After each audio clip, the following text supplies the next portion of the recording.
I'll tell you the day, I know that day I was rich. I was broke. I was pissed. I was angry at everybody else but who? Myself. I had a friend that I loaned money to when I had barely enough and I knew he needed it, and I gave him $1,200, and I'm here not able to eat. I'm down to like $25, $26, and I'm saying to him, calling him, and he's not returning my call, and I just need some money, and he's ignoring me. I didn't ignore him then, so I'm pissed. I'm frustrated.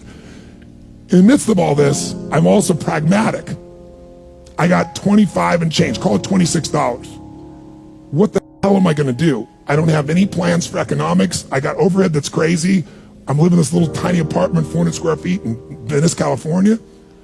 So I thought, okay, when I was totally broke early on, when I was 17, I used to save my money up and go to the smorgasbord and load up for Christmas, load up for the week.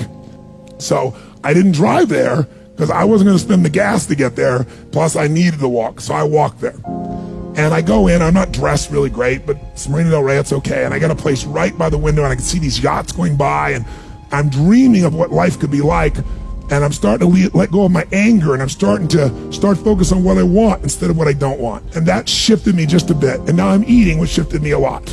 And I got this giant plate stacked up, and I don't know what the amount was. It was like, whatever it was, $6.95, $7.95, right? So I'm gonna do this. I could probably do this 3 or 4 times, right? Somewhere in that range. As I'm finishing my meal, this little boy comes in, dressed in a little suit. I honestly don't know how old he'd be, probably in the 3rd grade, so maybe 8 years old, 9 years old, something like that.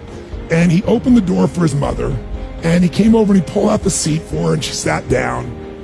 And she was a pretty lady, but as pretty as she was, I was totally obsessed by this boy. He had presence at 7 or 8 years old.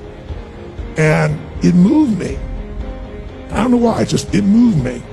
And I thought, this kid is like pure. I want him to always be this way. He's such a good kid. He's a giver. So I got up and I paid for the meal, and whatever it was, $6, $7. So now I've got whatever left, $17, $18, $19. And I walk up to this little boy, and I said, excuse me. And I said, I just want to acknowledge you for being such an extraordinary gentleman. I said, I saw the way you treated your lady, how you opened the door, how you pulled the chair out.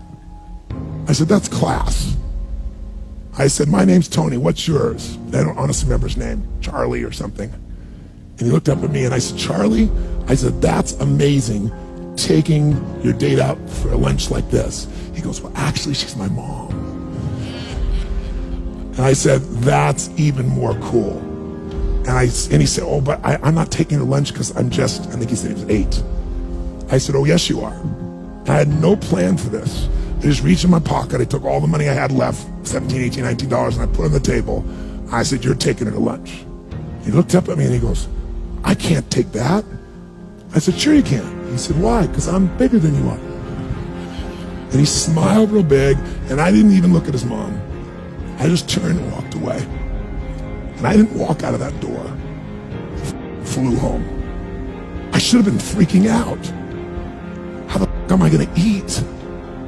But I didn't, because something inside of me had finally got past scarcity. I finally realized there's something inside of us more than our limits, especially around this thing called money that I had let terrorize me. And I got home, and the mailman came that day, and I had no idea I was gonna have my next meal. And a letter comes, and it's from the guy I loaned the money to. Handwritten note saying, I've been avoiding you. It's wrong. I'm so sorry. You were there when I needed you. Here's what I owe you plus a little bit more. And the $1,200 was there plus another $100 for the time that I had to take care of it. And for me, $1,300, that was enough to run my show for a month or 2. And I cried. And then I decided, what does this mean? And I thought, this means that whenever you give, it's always going to come back, so you don't have to ever think about that again. Just give. And the rewards will be greater than you can ever imagine. I don't know if that's coincidence, but I decided to believe that day was the blessing when I became rich. And I can tell you honestly, I've had tough days in my life, economically, emotionally, like all of us. But I've never gone back to that scarcity. I never will. The secret to living is giving. Do it when you don't have it, and I promise you, scarcity will leave your life.